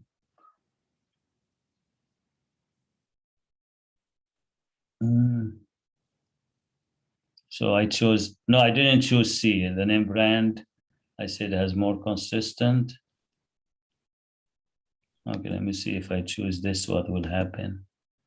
No, so we were correct. So actually probably we picked the wrong graph. I don't know. I'm gonna skip this. But I thought we'd pick the right graph when we looked at the graphs. Teacher, I'll look, yes, go ahead. I ask you about that. Oh, First you know one. what? I think there was a part D. Yeah, or part A. That's why. Yeah. That's why it didn't like it. Why is the following not a probability model, guys? Okay, now we're getting to probability. That's okay. What's wrong with this? If you you cannot have a negative probability. That's impossible. The lowest probability that you can aim for is a 0, guys, and the highest is 1. There's nothing, there's no probability model because one probability is less than 0. And okay, next. Let the sample space be S. Okay, suppose the outcomes are equal, compute the probability of the event 1 and 2. If each number has the same chance to happen, and there are 10 of them, so each one has a chance 1 out of 10. If you get 2 numbers, it will be 2 out of 10. And here's how you do it, guys. Just count them, 1, 2 in E, and count those. There's 10 of them. They don't need to be 1, 2, 3, 4. They could put 1, 7, 15, 16. Just count how many. Probability is all about counting, not the actual value. I don't care what the actual value is. It's 2 over 10 here. In a survey of 900 randomly selected high school students to determine the 790 play organized sport, what's the probability the randomly selected high school student play? Okay, 790 over 900. Just do the division, guys. See, very basic probability questions I'm putting on the test, not too complicated. Interpret this probability. Okay, well, in order for me to interpret, I need to divide. 790 divided by 900. Okay, I got 0.8778. Okay, so if 1,000 high school students were sampled, it would be expect that about times you need to change. Okay, let me tell you the probability. Okay, let me give you the answer here, and guys, you can help me put the answer. The answer was 0.8778 to the nearest 1,000, so it will be 0.878. Okay, if 1,000 school students were sampled, you would expect how many of them to play sports? So just multiply by the probability, guys, by the percent. So multiply 1,000 by 0.878 will be 878. And not exactly, there is nothing exact with the probability, guys. You have to always look for the about. And actually, I did round this one. A baseball player hit 65 home runs in the season. Of the 65 home runs, 20 went to right field, 25 went to right center, and 9 went to center. 10 went to left center, and 1 went to left field. What's the probability a randomly selected home run was hit by right field? Okay, how many do we have right field? 20 out of 65. Next one. The probability a randomly selected home run was hit to left field is how many left field we have in our favor? 1. 1 out of 65. What's unusual for this player to hit run? Okay. Was it unusual to hit a left run? If your answer of a probability question, guys, is less than 5%, that means it is unusual. You notice that 1 over 65 is unusual. So yes, because the probability is less than 0.05. For right field, no, it's not zero. It's not less than 0.05. Determine whether the probability below are computed using classical, empirical, or subjective method. The empirical, guys, is based on a probability based on a table or a survey. Classical is just the theoretical definition of probability, number of favorable outcomes divided by a total number of possible outcomes. Subjective is a probability based on an intelligent guess, just like weather forecasting or stock market forecasting, etc. These are just intelligent guesses, guys. So the probability of having 8 girls and an 8 children family is 0.003906225. This is just classical, using classical method to compute this one. On the basis of a survey of 1,000 family, I just told you guys, when you base a probability from a results of a table or a survey, it is empirical method. According to a sport analyst, the probability a football team will win the next game is 0.36. Who can tell me what this one is? Subjective. Subjective, exactly. That's a guess, guys. He's making a guess. Okay. On the basis of clinical trial, the probability of effectiveness of a new drug is 0.76. Empirical.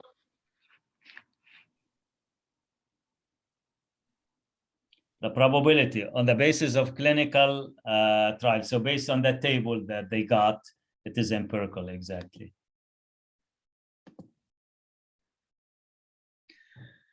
Okay.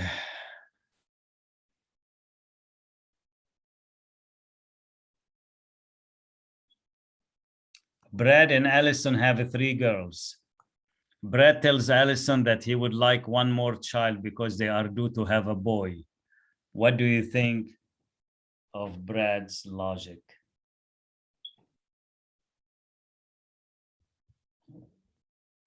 So do you think if someone has 3 girls, the next one probably likely to be a boy?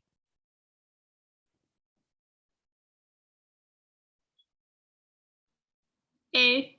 Okay, let's try check A.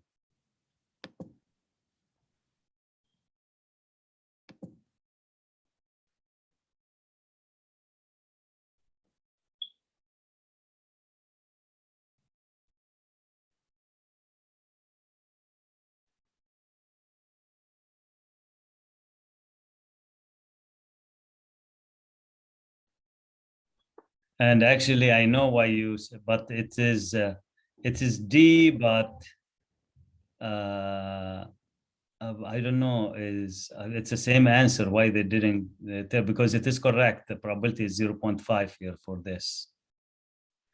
Brad is incorrect due to the non-existent law of not averages, large numbers. Yeah. Brad, okay, let's see here.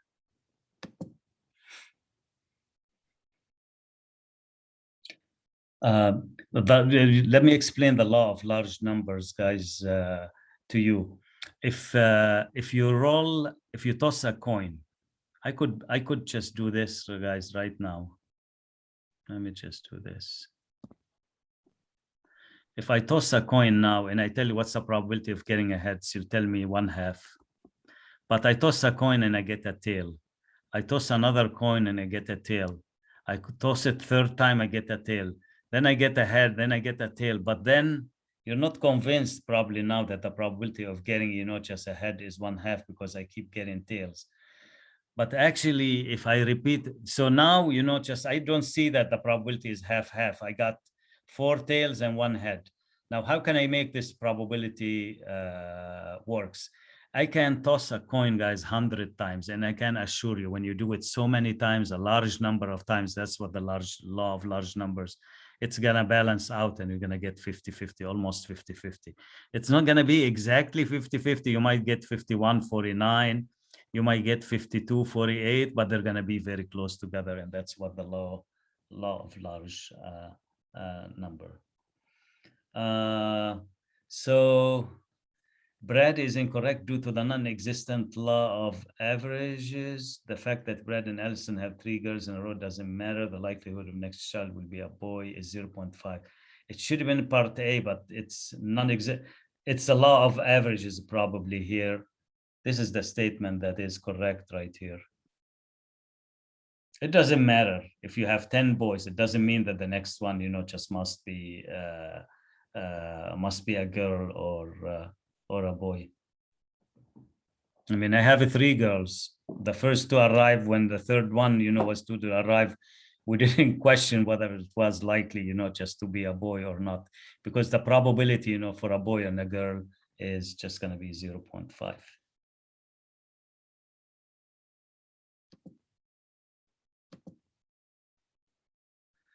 If probability of E is 0.4, probability of E or F is 0.6, probability of E and F is 0.1, what's probability of F? Well, here's the formula, guys, and I think you will be provided with the formula. So probability of E or F equals probability of E plus probability of F minus probability of E and F. Okay, you have E or F, which is 0.60. You have a probability of E, which is 0.40. Probability of F is X minus probability of E and F, which is 0.1.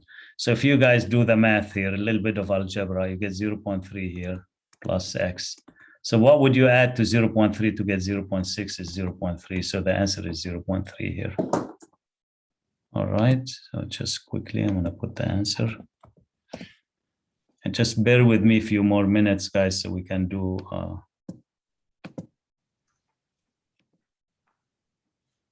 a few more here. Okay.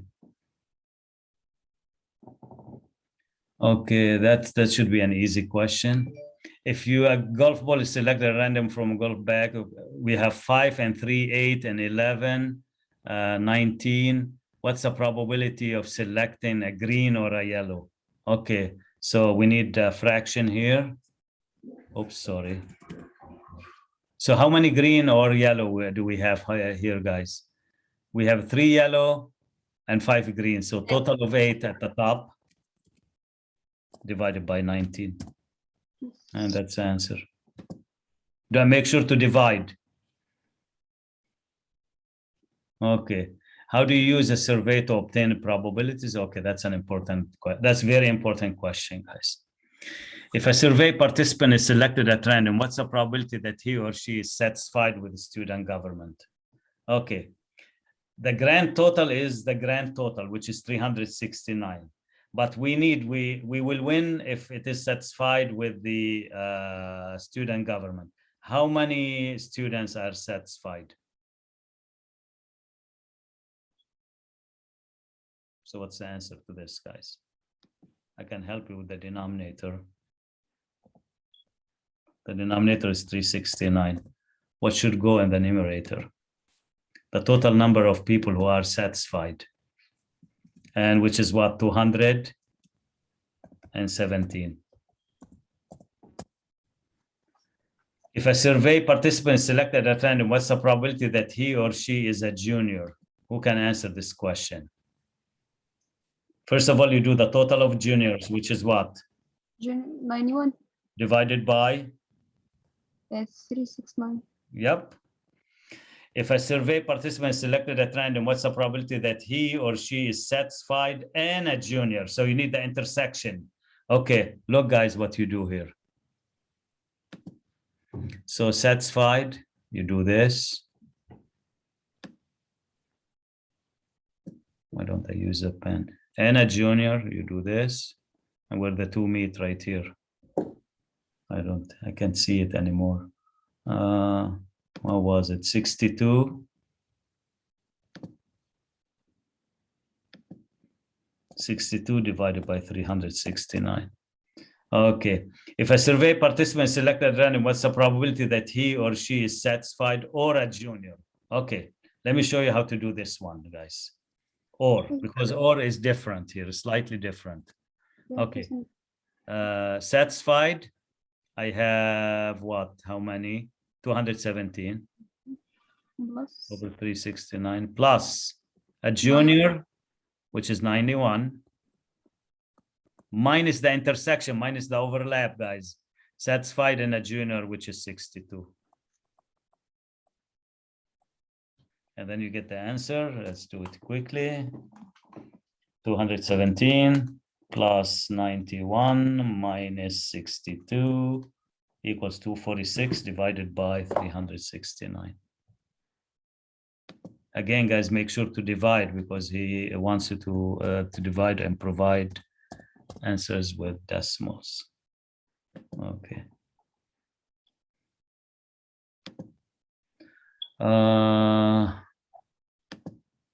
I hope that there is a giving here. That's what I wanted to do. Okay.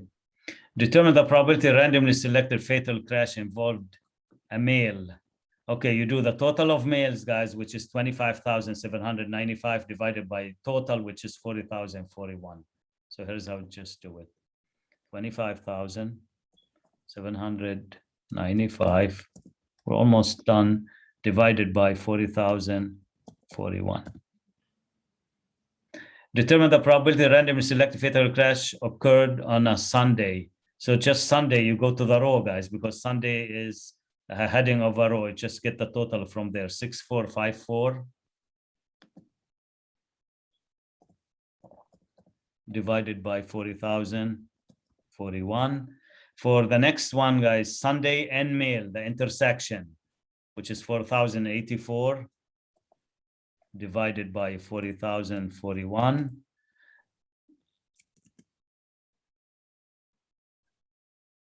All right.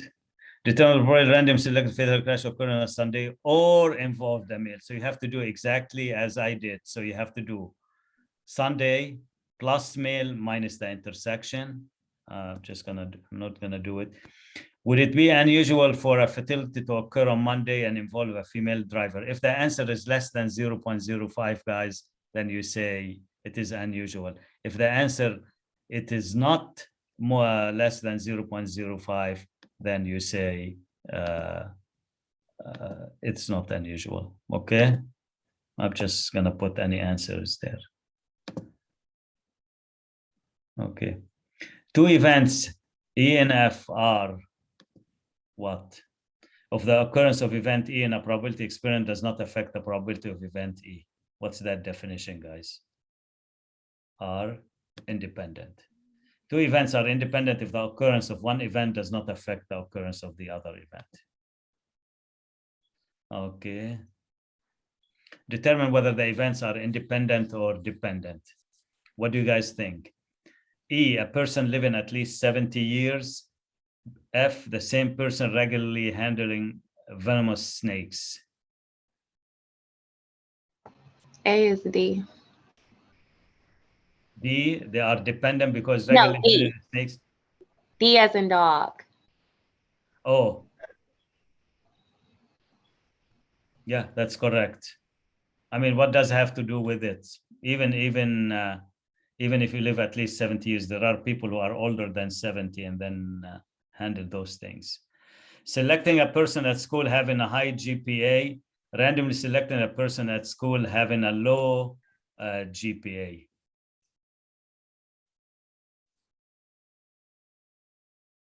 What do you guys think? D. E cannot affect F and vice versa because the people were randomly selected, so the events are independent, okay? Okay, what about E and F, guys? The rapid spread of a cocoa plant disease and then the price of chocolate. Well, chocolate, just it's made, just of this plant. So if there is a disease, probably the price is going to go up. So I think one affects the probability of the occurrence of the other. And I think I need to choose this answer. And if you guys are watching, sometimes I'm very close to this. The rapid spread of disease could affect the price of chocolate. Yes, B. That's what we said. One time I put on the question on the test this question: driving a BMW and getting into a car accident.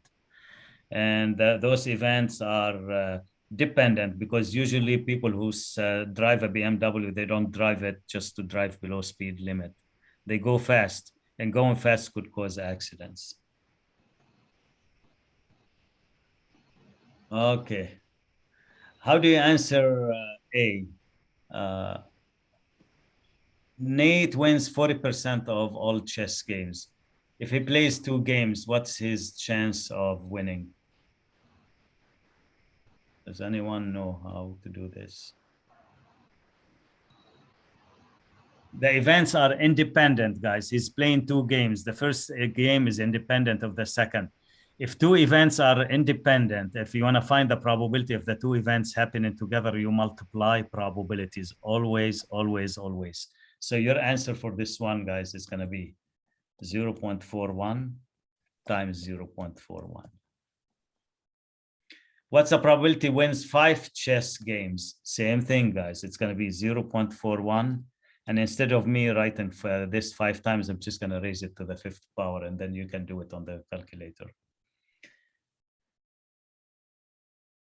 What is the probability that Nate wins 5 chess games in a row, but does not win the 6 games? Okay.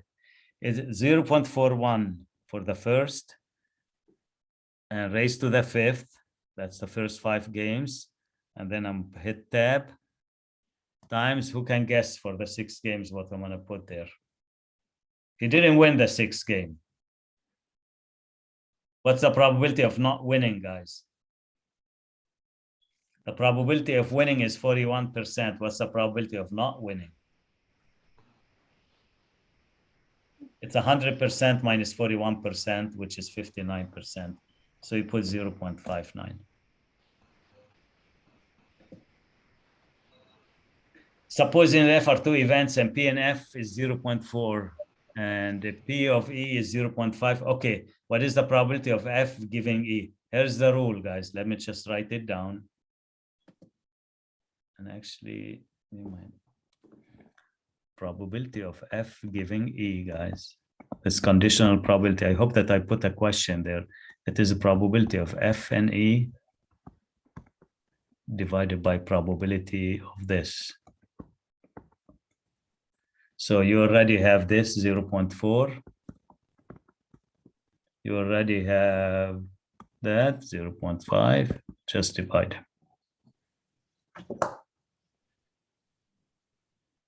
Okay. It's 4/5. Okay, next. Okay.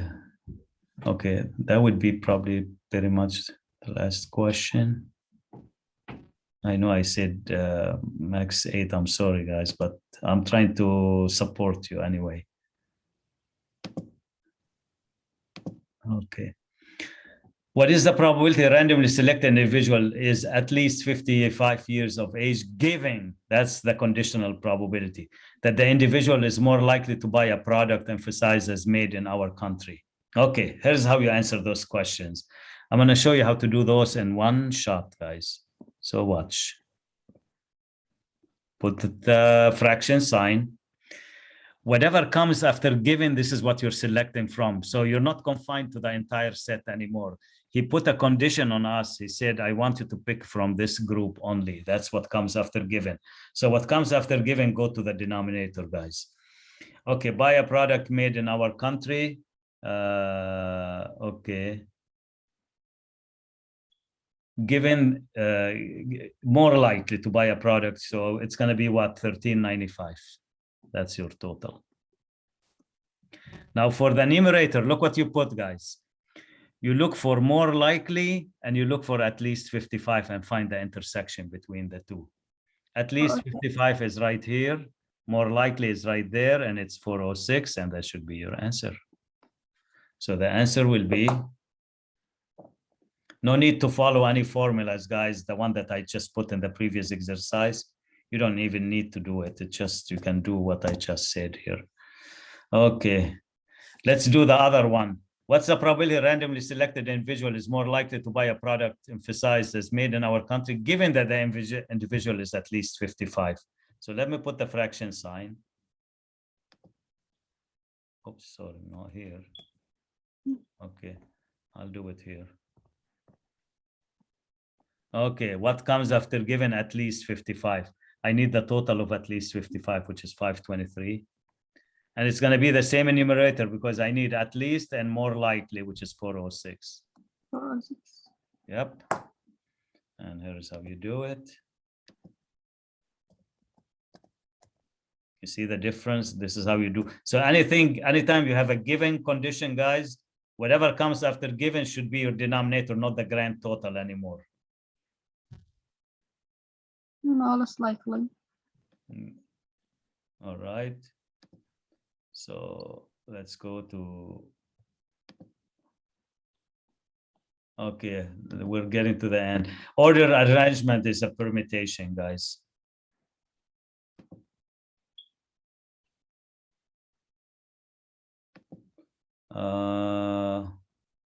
Regard to order is combination. Combination is an arrangement without regard to order. 3 factorial means 1 times 2 times 3. So, and let me show you how to use the calculator to find those things, and we'll end this up, guys. So let's say on the test, guys, you were asked to find 7, choose 3. Means if you have a group of 7 people, in how many ways you can choose samples of size 3? How many samples are possible? You put 7 on the home screen right here. Oh, it's not allowing me to do that. Mouse, yeah, 7. Then you go to math. Then you go to probability chapter right here. And then you choose NCR. And then you put 3. And you put the answer. And there you go, 35. Let's say I wanted to do 7 factorial. Just put 7. You go to math. If you don't want to multiply 1 by 2 by 3 by 4 by 7, look, it's number 4, guys.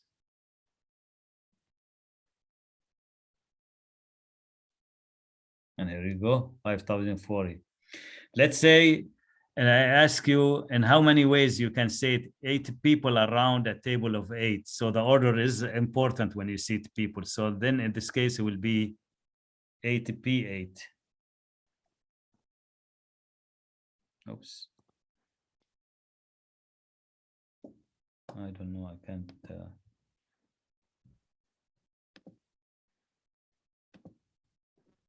So for 3 factorial, it is 6. And I think that 5C4, guys. Okay, what is 5C4? If you do this, you can put a 5 and then math and then number, probability. In how many ways you can choose 4 people out of a group of 5? That's what it means. 4, and it's going to be 5. You just put 5 and move on. Suppose 56 cars start at a car race. In how many ways can the top 3 cars finish the race? Let me ask you a question, guys. Is the order important or not here? Is it important who finished first, second, and third? Yes, definitely. It's a race, guys. So here, look what we're going to do. You need to do this. 56 on your calculator. Put 56, go to math, and do NPR. P means order is important. Put 3, and then you should get the answer. So actually, it is 56P3. Okay, I'm not gonna do it. I need to wrap this up. People who didn't attend, they're gonna have a long video to watch.